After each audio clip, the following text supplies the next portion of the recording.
ఉదయం ఇక్కడ వాక్యం మాట్లాడుతూనే ఉన్నాను ఆరాధనలో. ఒకాయన సెల్లారి పెద్దగేటు దగ్గరికొచ్చాడాయన. మొత్తానికి ఆయన ఈ వీధిలో ఎక్కడో ఉన్నాయన. వాళ్ళ ఇంటి ముందు బళ్ళు పెట్టేశారు అడ్డంగా. మరి వాళ్ళు ఎలాగొస్తారు బయటికి? వాళ్ళు మోటార్ సైకిల్ తీసుకోవాలా? వాళ్ళ కారు బయటకు తీసుకోవాలా? ఎలా తీసుకుంటారు? మీ బండికి పార్కింగ్ కావాలని, మళ్ళా ఇలా విడిచిపెట్టగానే బండెక్కి వెళ్ళిపోవాలని. మీరందరూ మన ఇరుగు పొరుగు వారు వాళ్ళంతా మనంతా ఒకే చోట కాపురం ఉంటున్నాం. మీరు వాళ్ళకి అభ్యంతర కారణంగా ఉంటే వాళ్ళేం చేస్తారు?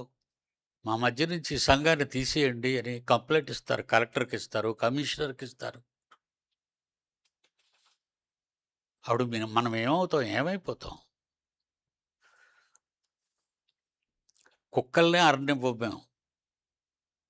ఆ రోజుల్లో పెంచే కుక్కల్ని అరనివ్వలేదు. రాత్రుళ్ళు అరుస్తాయి. దానికి ఇరుగు పొరుగు వారు గొడవలకు వచ్చారు మా మీదకి. ఏవండి మమ్మల్ని నిద్రపోనివ్వరా? మీ కాపుదల కోసం మాకు నిద్ర లేకుండా చేస్తారా అనగానే కుక్కలను వదిలేసామండి. ఎందుకంటే ఈరోజు వాళ్ళ మధ్య మనం బంధం కలిగి ఉన్నాం, కలిసి ఉంటున్నాం వాళ్ళతో కలిసి. వాళ్ళతో మనం విరోధం పడకూడదు, వాళ్ళు ఇబ్బంది పెట్టకూడదు.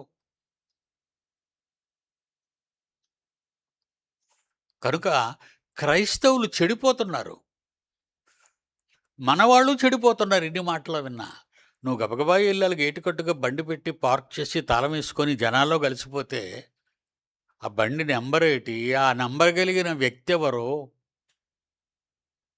ఎవరు, ఆ ఫోన్ దాని నెంబర్ ఎవరికి ఉంటుంది, ఫోన్ నెంబరు.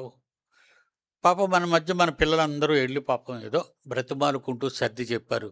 ఈలోగా ముగించాం, వెళ్ళిపోయాడు ఆయన.